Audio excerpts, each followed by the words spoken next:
સાવરકુંડલાના જીરા ગામે સર્વ સમાજની વાડીના લોકાર્પણ પ્રસંગે સાંસદ પરસોત્તમભાઈ રૂપાલાએ કરી અપીલ। અતિવૃષ્ટિના સમયે નાની મોટી મુશ્કેલીઓનો સામનો ગ્રામ્ય પંથક કરી રહ્યો છે। એવા સમયે રાજ્ય સરકાર અને ભારત સરકાર રસ્તાઓ કાઢીને સફળતાપૂર્વક પાર કરવાના પ્રયાસો કર્યા છે। તો સૌ સાથે મળીને આમાં યોગદાન આપીને કંઈક ને કંઈક સક્રિયપણે આ સંકટમાં સાથીદાર બનીએ। ત્યારે ઉદ્યોગપતિઓ જ્યારે જ્યારે જરૂરિયાત પડી છે ત્યારે આગળ આવ્યા છે। ત્યારે પોતપોતાના ગામમાં કોન્ટ્રીબ્યુશન કરે તેવી પરસોત્તમભાઈ રૂપાલાની સલાહ। અતિવૃષ્ટિને કારણે નાની મોટી મુશ્કેલીઓનો સામનો આપણો ગ્રામ્ય પંથક કરી રહ્યો છે। એવે સમયે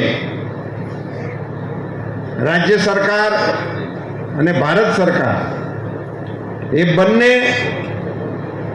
આ વેળાએ એમાંથી રસ્તાઓ કાઢી અને આપણને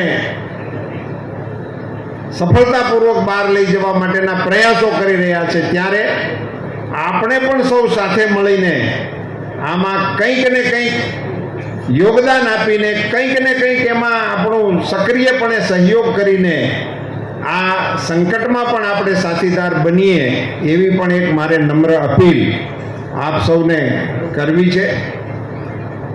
વર્તમાન કુદરતી આફત આવી છે તેમાં ઉદ્યોગપતિઓ કંઈક યોગદાન આપે। ઉદ્યોગપતિઓએ હંમેશા જ્યારે જ્યારે પણ જેવી જરૂરિયાત પડી છે ત્યારે એ જરૂરતને અનુસંધાને હંમેશા મદદ કરવા માટે આગેવાની લીધી છે, આગળ આવ્યા છે। તો સ્વાભાવિક છે કે અત્યારની આ પરિસ્થિતિમાં પણ એ લોકો એ પોતાનું કોન્ટ્રીબ્યુશન પોતપોતાના ગામની અંદર પણ કંઈક ને કંઈક પ્રમાણમાં કરે એવી એક વિષય તરીકે મેં વાત કરી છે। ધન્યવાદ।